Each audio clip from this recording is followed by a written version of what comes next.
think of it as killing. I think of it as destroying evil or something. That's what you think of it as. From Doom to Grand Theft Auto. Doom was an absolute watershed moment, and violence is very much part of that game. And you go through and you blow away human beings and you blast them into bits. The irony about Grand Theft Auto is the juxtaposition. Wonderful game design, beautifully balanced gameplay. Layered on top of all of that is the gratuitous violence. From Paducah, Kentucky to Columbine. They started blowing up and shooting everyone in the cafeteria. So the two shooters walked up these steps of the school, and then they saw my sister, and that's where my sister was killed. I think the connection is undeniable. The result of over 50 years of research and over 1,000 studies prove pretty conclusively that children are affected by exposure to media violence. To try and extrapolate that Doom caused these kids to go out there and commit these horrific crimes is pretty absurd. And it's a failure to look at the problems that we have in a larger media landscape. G4 presents the history of violence in gaming. Shame on people that produce that trash.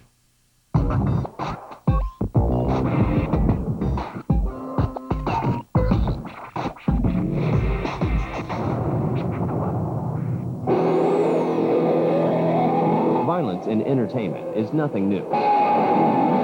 Violence exists in our society, and it's reflected in several art forms. It's reflected in film, it's reflected in music, and it's reflected in games. But when it comes to violence in video games, people see things under a different light. Today, the game industry is under scrutiny. I think partly because it's interactive, partly because people feel like they're in control of this violence, partly because there have been a lot of lawsuits, most of them found not to have merit, that attacked the whole idea of acting out violence versus somebody who actually goes out and does something violently. And there have been some cases of individuals who played a game endlessly and then went out and did something evil. Others want government regulation of video games. Today's press conference will address the issue of video games and young people. What we want to do is to educate adults about these particular ultra-violent video games, the harmful effects that they may have, the caution that one should take in regard to giving it to children. This is a public health issue. Our society is becoming more and more violent. I've seen the effects of violence. I had two friends killed next to me, and I lost my sister. And to me, violence it's not a joke, it's not an art. There are people in the entertainment industry that make violence an art. And they make it a game, and they make it something that's toyed around with, but to me, it's not. To me, it's life and death, and it shouldn't be taken lightly. Meanwhile, the game industry and its supporters have their own views. We talk about this industry as if it's some sort of queer animal, queer duck. It's not part of mainstream entertainment. Video game is a baby right now in the entertainment industry, and some people want to pick on it. From the days of Pong, there was not really that sense that games were an art form. Games were originally associated with toys. Given the sophistication of game design, storytelling, the visual advancement in the technology of presenting games, they have really evolved over time to become much more closely linked to film. And film has gone through its share of trials and tribulations. I think a big part of the problem is that the public sees games as for kids and doesn't really understand yet that this is a viable medium for expression and for content delivery. Our average age of a gamer is 30 years old now. The typical gamer is over 18. The core demographic is 18 to 35. There are a lot of examples of violent art forms, but that doesn't necessarily mean that the art form is responsible for the violence. I mean, if you look at actual violence in the United States versus actual violence in a country like Japan, and see that violent video games are actually on par in both nations, it becomes a little more clear that video games aren't the cause of the violence. It may look like there are easy ways to say, well, this is the cause of that, but if you dig a little deeper, it's really not that simple. In order to understand today's situation better, we must look back at how it all began. From 1976 to 1982, a new form of entertainment takes over America. I was a video game junkie. I'm talking about Space Invaders, Donkey Kong, Centipede. Despite their primitive graphics, a few games managed to catch the attention of parents due to their violent themes. In 1976, Exidy's Death Race is one of the first games to gain such notoriety. The fact that you were running over people and then, like, you'd see tombstones on the screen. It was a representation of the death of innocence in its most simple pixelized form. That in itself is shocking to people. After facing heavy public outcry, Exidy pulls Death Race out of arcades. Over the next few years, games such as Splatterhouse, Narc, and Terminator 2 catch the interest of the media, parent groups, and other watchdogs. But this is just a prelude to the frenzy that comes when Midway releases Mortal Kombat in 1992. The first game that really wowed me with its gore was the original Mortal Kombat. I'll never forget seeing the character pull out the other character's spine and hold it up like a trophy. That was completely beautifully absurd for me, and I was hooked ever since that. The realistic graphics paired with the over-the-top violence of Mortal Kombat propel the game to an almost legendary status. It's interesting because they're pushing what they're doing in the game. They're getting a lot of PR, they're getting a lot of attention. That's clearly driving sales. This is how they're running their business. While Midway's bloody fighting game is taking over arcades, PC gamers are being introduced to id Software's first-person shooter, Wolfenstein 3D. Wolfenstein 3D changed the way that gamers expected to play it because of the level of immersion that was suddenly presented by a first-person perspective. Games that to this point really haven't looked anything like Wolfenstein. Gamers are impressed with Wolfenstein's first-person graphics, but others are appalled at the game's level of violence. Those same people are even more shocked 1 year later when id Software releases Doom. Many of the core dynamics of gameplay have often been representations of violence, right? The Space Invaders, you're shooting aliens, asteroids, you're blowing up, the little guy going across the screen. What you started to see in the early 90s was that the graphic fidelity got to the point where this violence could actually be represented in a much more realistic fashion. So instead of shooting the Space Invader, now it's a Doom situation where you're seeing exploding body parts. Doom was an absolute watershed moment for everybody. You're a Marine going against the legions of hell, and you're actually fighting on the side of God, and you're dealing with these demons, and violence is very much part of that game. You get to run around and blow up aliens. Who doesn't want to do that? Both Mortal Kombat and Doom are groundbreaking, but the violent content found in both games will lead to a historic change in the world of video games.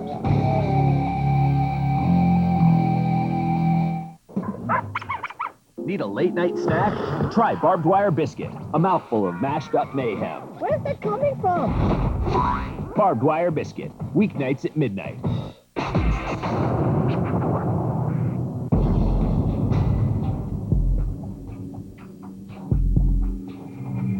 By 1994, video games are a hit both at arcades and in homes.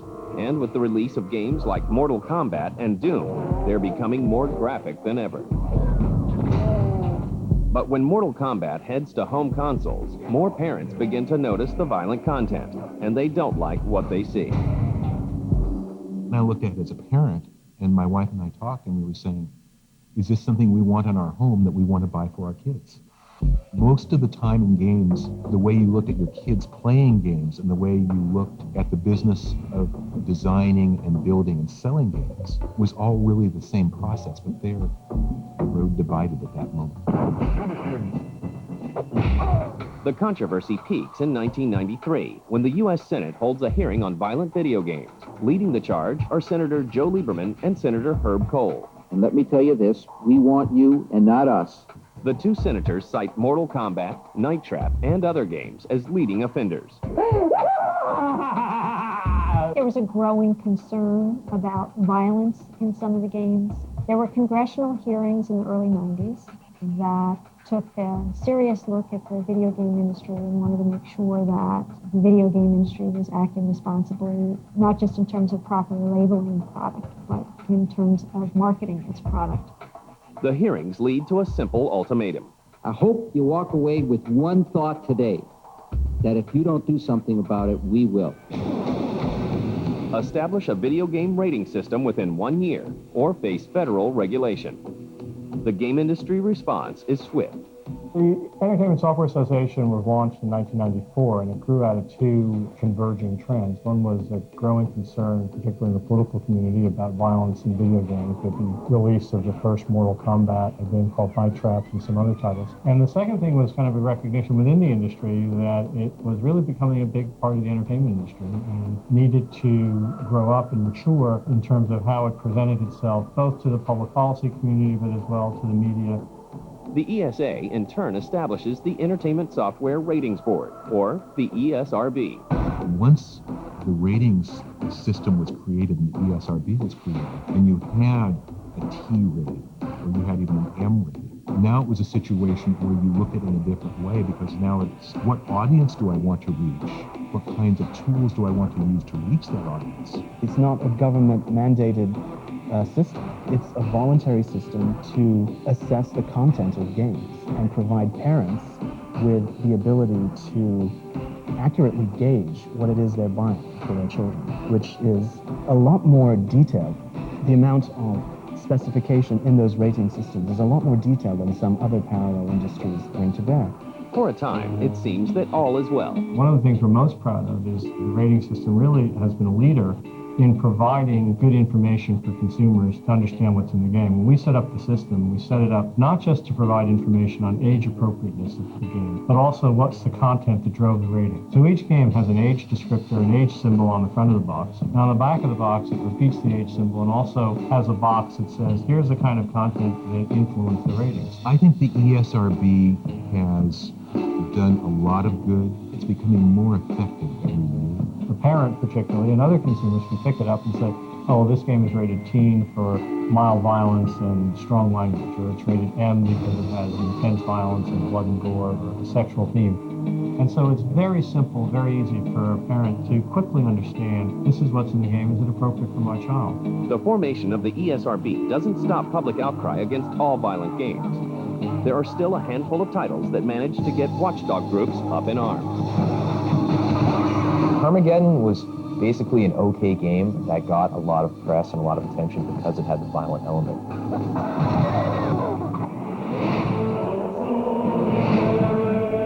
Phantasmagoria was the schlockiest, cheesiest game I've ever played. I believe Phantasmagoria actually had like a scene of marital rape in it, in which this creepy dude with long hair like took his wife against her will and whatnot, and it just totally looked like it was like Lifetime movie, but even like worse. I remember Phantasmagoria because CompUSA would not sell that game when it originally came out. They banned it from its stores. And the reason was because of its violence and because of the nudity in the game, which had full motion video of the heroine topless. And at the time, well, even today, that would be very controversial stuff.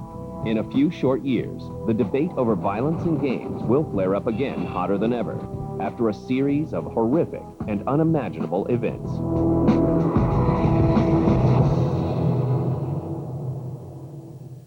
Warriors, come out to play! The Warriors, out now on PlayStation 2 and Xbox. Rated M for mature. Can you dig it? Great.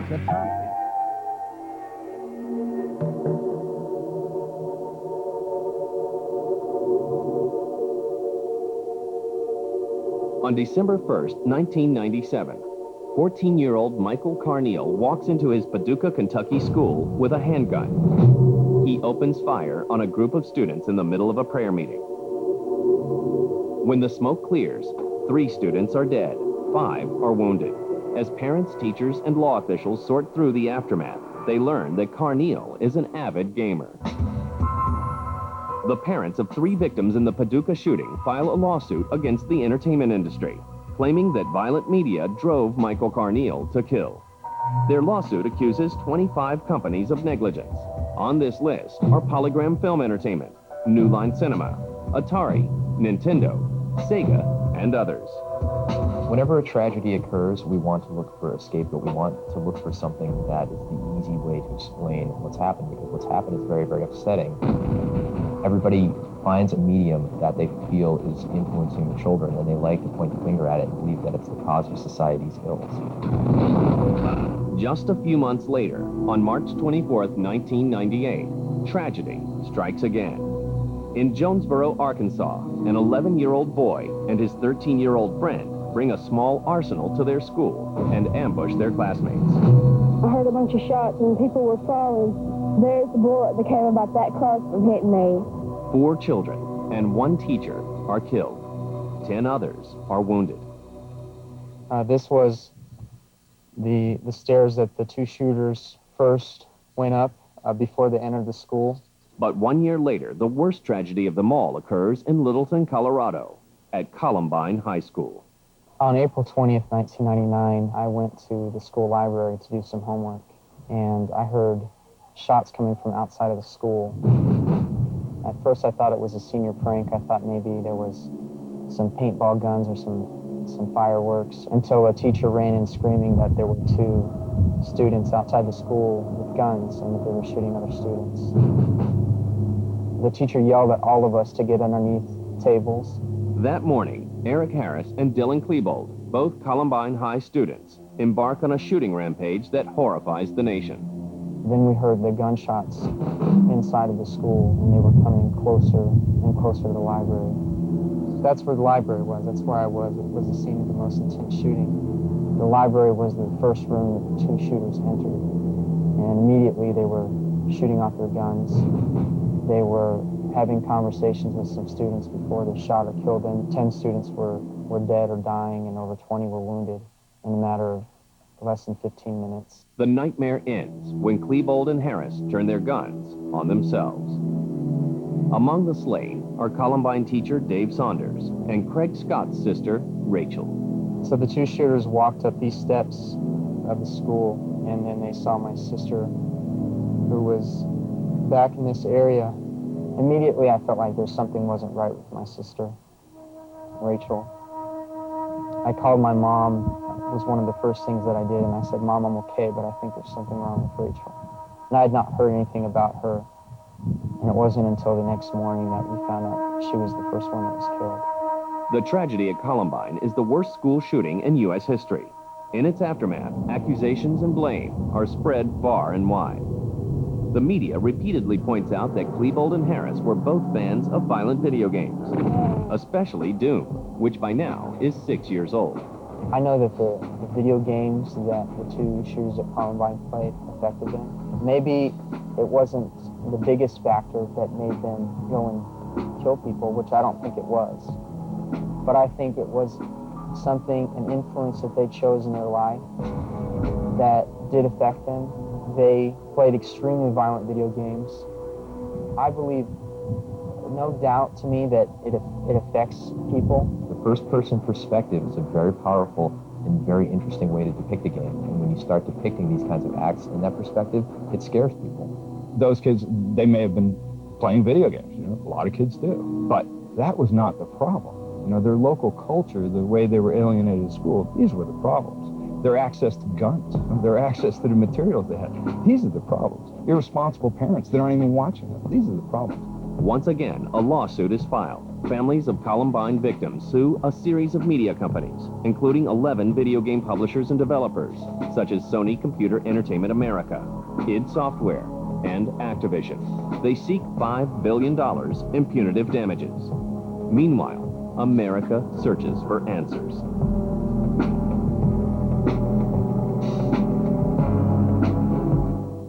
Are you drowning in a pool of shit?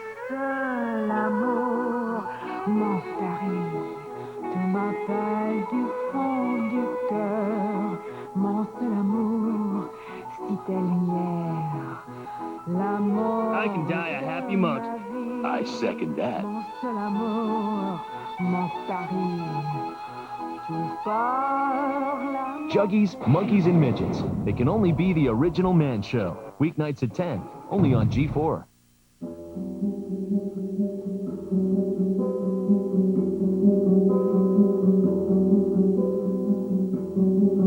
This is the new library that was created after Columbine happened. The families of the victim raised $3 million and built this new library, and they put all the names of the victims on this plaque. In the aftermath of Columbine, there's a flurry of accusations against violence in the media, and more specifically, video games. The outcry leads to endless debates over the effect violent games have on children. I've seen the effects of two kids who were surrounded by violence with what they chose through video games and other things. I saw them kill other people. They say Dylan Klebold and Eric Harris played Doom, played Quake. I'll tell you what, millions and millions of people in this country, many of them under the age of 25, have played those games. Rather than seeing an epidemic of carnage and violence in this country, between the years of 1993 and 1996, according to the Bureau of Justice Statistics, the arrests for juvenile violent crimes were actually down precipitously. Now, I don't have to mention that this was at a time when the sales of violent video games were at unprecedented levels. We look at Columbine, we go, where were the parents while the kids were building an arsenal? Instead, they want to go after Doom. To try and extrapolate, Doom caused these kids to go out there and commit these horrific crimes is pretty absurd. And it's a failure to look at the problems that we have in a larger media landscape. I think the connection is undeniable. The result of over 50 years of research and over 1,000 studies prove pretty conclusively that children are affected by exposure to media violence. What's funny is no one ever bothers to go into the details of the studies that allegedly link video game violence to actual real-world violence. Now, how they're affected varies from child to child, is also dependent on a lot of external factors, like what kind of home environment they grow up in. But even if a child doesn't grow up to become a cold-blooded killer, that doesn't mean that they're not going to be affected by exposure to media violence. First of all, they're never talking about real-world violence, but real-world aggression. And the way they usually define that is stuff that would make you laugh. They talk about 8-year-olds who are more likely to shove each other playing real games if they've been playing violent video games. They never tell you about kids play rough. When they actually get hurt, they know that someone is hurt and the game ends. That's a part of child psychology that is never addressed in studies like this. A new field of research is looking at how the brain reacts when they're exposed to media violence. The research is showing the brain's perception of media violence is exactly the same as the brain's perception of real-life violence. They talk about aggression. Let me tell you what, 7-year-old boys, they're aggressive, whether they play games or not. But I do think that games are part of a culture of violence. They contribute to it, but I don't necessarily think there's proof that they cause it. Lieutenant Colonel David Grossman, who runs an organization called Killology. He likes to credit himself with creating an entire brand of scientific study, which he called, ridiculously enough, Killology. They talk about the fact that they use these same sorts of first-person shooter video games to train soldiers and help soldiers overcome their sort of natural aversion to killing other human beings. So the same sort of psychology is at play in a lot of video games. The boy who opened fire on his classmates in Paducah, they said, had never held a gun before in his life, but he played a lot of first-person shooter video games. And so he learned how to aim with deadly accuracy from playing these video games. In 1999, David Grossman, a former U.S. Army Ranger, writes a book titled Stop Teaching Our Kids to Kill. He argues that violent media, especially video games, can lead to violent behavior. David Grossman is a pseudoscientist, and that's being kind. And many of the video games give bonus effects for headshots. He loves to talk about how murder simulators, which is his code for video games with any kind of violence in them, he's talking about how the Army is using the very same video games that we're playing for fun to train people to get over their instinct against killing. It's just not true. That's completely wrong. It's completely false. If you spend any 5 minutes with Grossman's theories, you can begin destroying them immediately. In 2000, a joint statement endorsed by the American Medical Association and other groups is released at the Congressional Public Health Summit. Violent entertainment is a public health hazard. It says that well over 1,000 studies point overwhelmingly to a causal connection between media violence and aggressive behavior in children. What does that teach our children? However, these studies are contradicted by the U.S. Surgeon General. In the year 2000, the Surgeon General of the United States of America reviewed all the available literature, all the available studies on the impact of media in general, not just video games, on real-world rates of violence. And he concluded that he could find absolutely no link between one and the other. In 2000, the Paducah lawsuit against various game and media companies is dismissed. In 2002, the Columbine lawsuit is also dismissed. The debate over violence in games is nowhere near over. These ultra-violent video games teach children how to kill, how to maim, how to destroy individuals.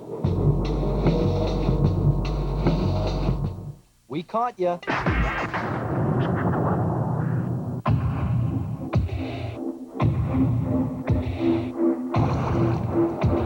In 2001, Rockstar Games releases Grand Theft Auto 3 for the PlayStation 2.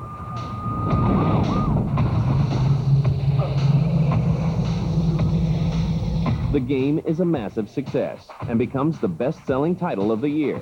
But while gamers are singing its praises, others pay attention to the game for entirely different reasons. Well, Grand Theft Auto 1 and Grand Theft Auto 2 were pretty straightforward action games, top-down, you chase around the cop, you play the bad guy. With Grand Theft Auto 3, it sort of revolutionized the game. The irony about Grand Theft Auto as a franchise is the juxtaposition. Wonderful game design, beautifully balanced gameplay. Layered on top of all of that is the gratuitous violence, the sense of violence without consequence, which I think so many people hone in on, or the idea of maybe you can escape the consequences of your actions. Where you really got in trouble was you were able to use hookers to raise your health level. You take a hooker, go into an alley and have sex, and you see the car rocking. And then, if you wanted to afterwards, you could run the hooker over and get your money back. And that really set off a lot of the opponents of the industry. Grand Theft Auto Vice City comes out in 2003. The game receives even more praise than its predecessor and comes under just as much criticism. I think it's gone too far with video games, with games like Grand Theft Auto, where kids are beating up cops, pimping prostitutes, and hitting girls. I guess my question is, to the people that are making that, is it worth it? Is what you're doing worth it?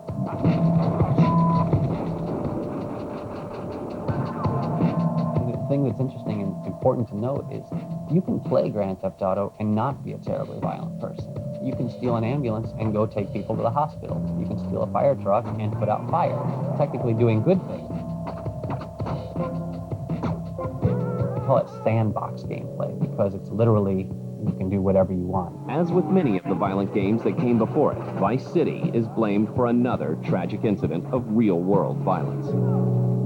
There's the case in Alabama with this boy who repeatedly played the game Grand Theft Auto, and then he killed 2 police officers, and it's a big deal in the media right now because the parents are suing Sony because they feel like this game helped lead to this boy shooting. The shooter's name is Devin Thompson. After his capture, he reportedly says, "Life is a video game. You've got to die sometime." It's just amazing to me that a criminal can make one utterance like life is a video game, you've got to die sometime. And now an entire industry is got to be hauled in front of Congress. It's so absurd.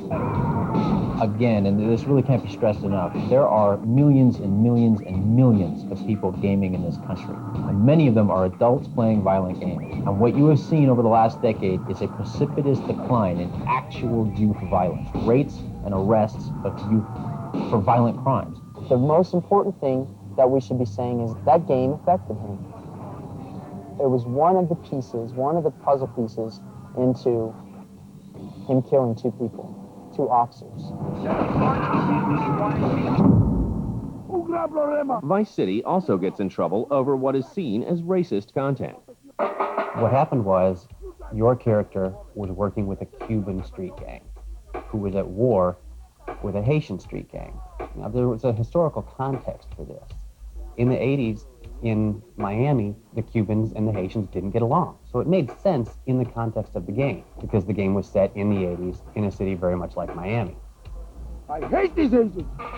They messed with me for the last time. The problem was the vast majority of people who got upset about it didn't know that historical context. They saw a screenshot with a guy standing there and it said, "Kill all the Haitians." This stinking nest of Haitians, we gonna kill them all. It's the real deal. Die! They sort of interpreted that as a call to genocide, which would be horrifying. That's not what it was, but that's what it got interpreted as. After numerous protests, Rockstar has the offending lines of dialogue removed from future releases of Vice City. Keep the Haitian kids down. In 2005, California Governor Arnold Schwarzenegger signs AB 1793, a bill that requires video game retailers to post signs informing consumers of the ESRB video game rating system. The man behind this bill is San Francisco Assemblyman Leland Yee, and he's just getting started. Tuesday. Mon seul amour, mon Paris, tu m'appelles du fond du cœur.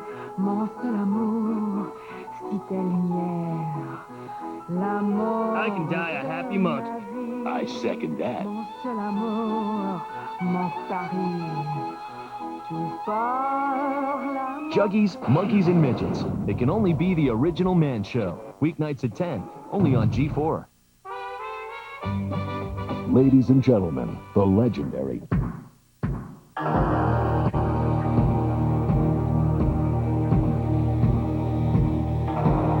After successfully getting California Governor Arnold Schwarzenegger to sign AB 1793, San Francisco Assemblyman Leland Yee pushes for a new bill known as AB 450. Looked at current laws. Currently, there's laws that protect children from, they call it harmful matter, and what's in there is pornography, obscenity. There's nothing in there about violence.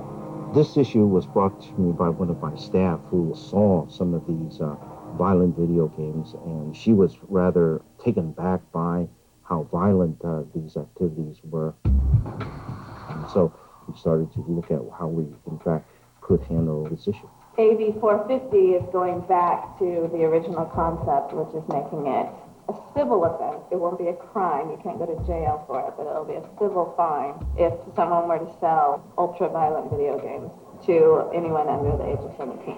Well, you know, it's a feel-good piece of legislation, because the first thing you do is you pass the legislation. The next thing you do is you try to enforce it. It would be very difficult to enforce, but more importantly, it would require another layer of government and a lot of expense, because just like alcohol and tobacco, you'd have to have inspectors. Just don't shoot me, officer.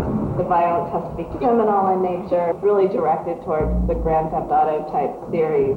So what's the real purpose? To pass a law so he can go home and say he stopped something, or to pass a law knowing that it's going to cost millions of dollars to enforce, and that voluntary regulation is, for the most part, working quite well? AB 450 is voted out in June 2005. But Yee doesn't give up. After amending AB 450 into AB 1179, he makes another push to get his bill passed, and succeeds. On October 7, 2005, Governor Arnold Schwarzenegger signs AB 1179. What this bill will do is to give parents some power over the purchase of these games. It will no longer allow their children to go to the store and purchase these games. The biggest issue the game industry has with Yee's bill is that it treats video games differently than other media, such as film or music. Opponents to the bill also say that is unconstitutional. To Assemblymember Yee, why is the state not targeting movies and other forms of media, such as books, TV shows? It's because these ultra-violent video games, these first-person, third-person shooters, where when you push a button on a computer, then you are literally shooting, killing, burning, maiming individuals. It is those kinds of games that we are talking about. There is an argument made by a handful of critics. They're arguing that the verisimilitude of the video game experience, the reality of it, the graphics, the sound, that it's actually a different medium than books and music in the sense that it is more damaging, is the word they would probably use, to a young person. And there is a plethora of studies that demonstrate that there are harmful effects to children. There's really not a lick of honest scientific evidence that the play experience of a game is causing any kind of physiological change. For as long as the debate over violence in gaming has existed, people on both sides have been arguing in circles. We want you, and not us, to develop a voluntary rating system. In total, there are probably 4,000 or 5,000 titles in the marketplace today, and there are 50,000 retail outlets. For us to try and go back and rate those products, sticker all those products, it's virtually impossible. But make no mistake about it, we will move ahead if you do not. But very few of these people have actually had violence affect their lives. That's not the case for game journalist Dean Takahashi, the author of Opening the Xbox. Listen, in 1993, I lost my brother to violence. There was a case of mistaken identity when some gang members were looking for someone else that they wanted to kill. They went up to a house, they knocked on the door, and they shot the guy who opened it. They knocked on the wrong house door, and they shot my brother. And he died almost instantly. After losing his brother Tracy in a tragic shooting, Dean has developed a unique view on virtual violence. I remember saying in a letter to the judge as he was sentencing the guys that they caught who did this, that life is not like a video game. When you kill people, you shoot them, the bodies just don't magically disappear. On the one hand, it is possible to distinguish in your head between fantasy and reality. I can still play games and not think about my brother. Do all of these things in a fantasy world and realize that there's nothing happening of consequence in the real world because of them. And yet, I also am disturbed enough by that thin line that I watch what I play. I try to be a sensitized consumer of games. There are certain games that I won't play. To what degree are you desensitizing people? Is it harmful? Is it not harmful? How harmful is it? There's different degrees, because you can have a game like 007 where you're shooting spies and you're on a mission, but then you can have a game like Grand Theft Auto where you're just living off the street, beating up random people, shooting cops, killing prostitutes. I don't like playing the bad guys. When I play the games, I want to be the hero. Basically, I want to wipe out anybody causing the kind of pain that people cause to my brother. When you think about it that way, I have a kind of an ethic on whether I will play games where the only thing you can do is play the bad guy. I think game developers should be aware of this kind of distinction and that it matters. The choices that they make and the kind of games they create do have consequences in the real world.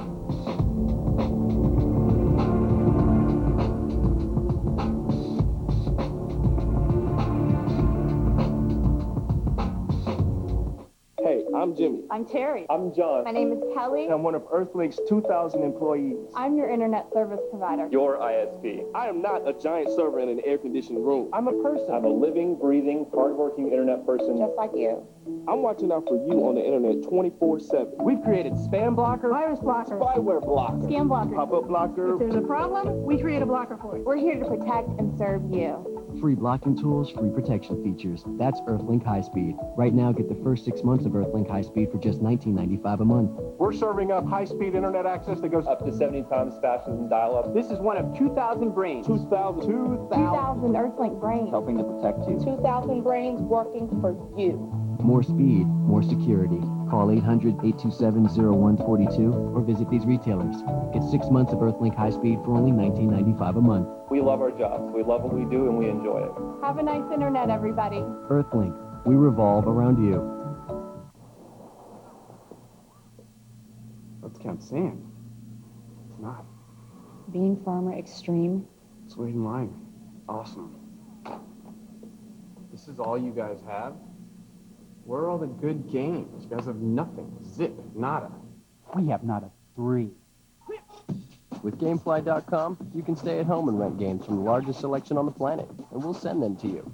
Go to Gamefly.com now for your free trial. Rated T through M.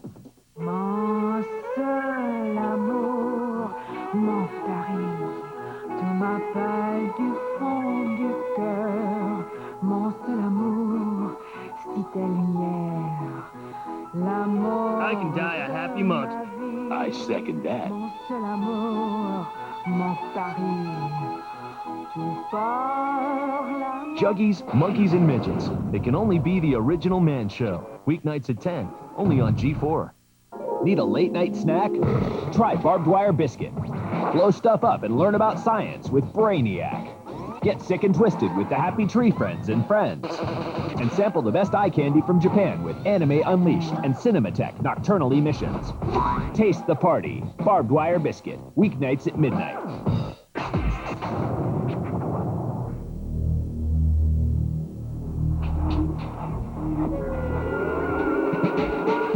Today, the game industry is under more scrutiny than ever. Lawyers such as Jack Thompson are calling for violent games to be pulled off store shelves. And I and others are prepared to take legal action not to allow the release of this game because it constitutes a clear and present danger to the safety of our children. You are disgrace. And politicians like Leland Yee seek more government regulation. In 2005, the American Psychological Association published its findings, which pointed to a link between violent games and violent behavior. You're incredible. You should get paid for this. Meanwhile, recent controversies such as the hot coffee mod for Grand Theft Auto San Andreas have led to attacks on the integrity of the ESRB. I never understood the phrase meaningless sex. The signage helps, but it really doesn't stem the problem. It doesn't stem the tide of children purchasing these particular games, nor does it stem the tide of other individuals going into these video game stores and purchasing it for children. If in fact these games are not to be sold to children and it's not for children, then why is the advertising dollar directed towards children? The single biggest misconception about the video game industry and violent games is that the industry is actively marketing violent games to kids.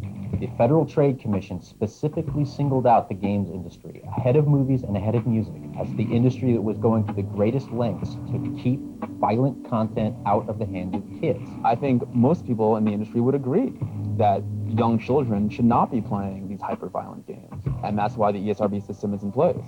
Certain games are made for children, certain games are made for adults, and it's up to the consumers to be able to use the ratings effectively and figure out which is which. See? You gotta play the game that's right for you. Mature-rated game is not for kids. These games cost $50. Little Johnny can't save up that much lunch money, and we know for a fact it's parents who are buying these games for their kids and then complain to their politicians about the content. It's an education problem. They have to learn what an M rating means. The debate over violence in games is nowhere near over, but there is one thing that people on both sides can agree on. There are no easy answers. I believe that everybody is responsible for the product that they make. They can't take responsibility for how it's going to affect somebody.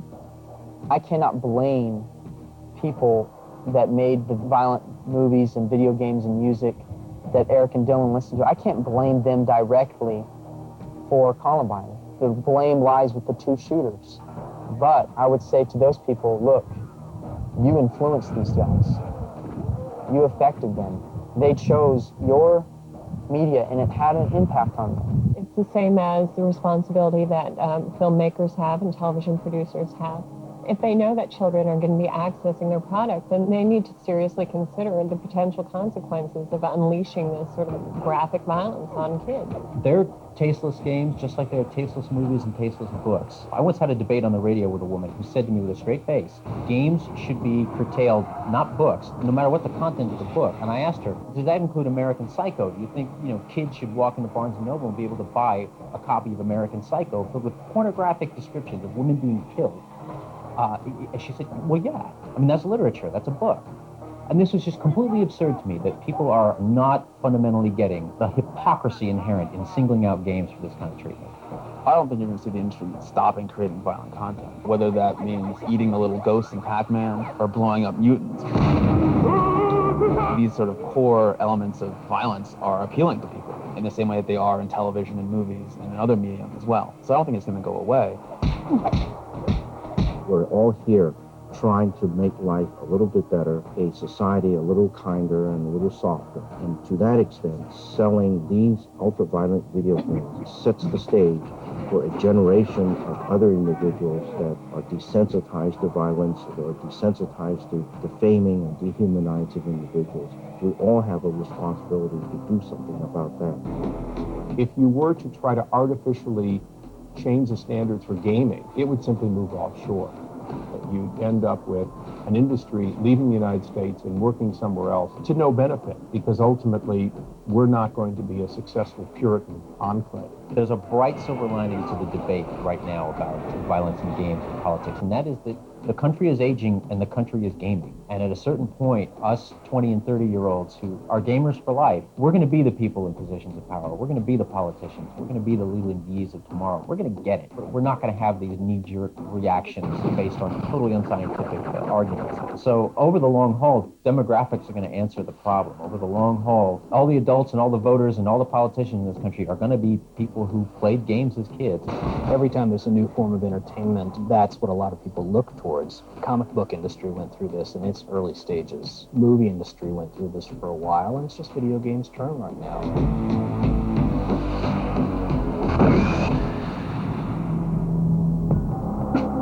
These games reward you for one thing and one thing only. How to kill, how to maim, how to destroy individuals. It is a sick, disgusting video game, in my judgment. The criticisms got no basis in sense or fairness or fact. These are people who don't know anything about video games. Most of this stuff is so unreal, how could you ever be influenced by it? They contribute to the violence in our society. They're teaching our children that murder and mayhem is fun. It's just a game. I mean, we're not going to do this in our backyard. If someone's going to go shoot people in real life, they probably have other problems going on. There are those in the entertainment industry who say that the studies are inconclusive, that there's no proof of harm. Well, we don't understand a lot of this stuff yet. And as much as science would like to claim that it virtually knows it all, we still have a long ways to go. So members of the video game industry, you have the power to elevate or denigrate our society and our children. I think as we see in the years to come, as games become a more normal part of American society, I think a lot of these fears will really subside.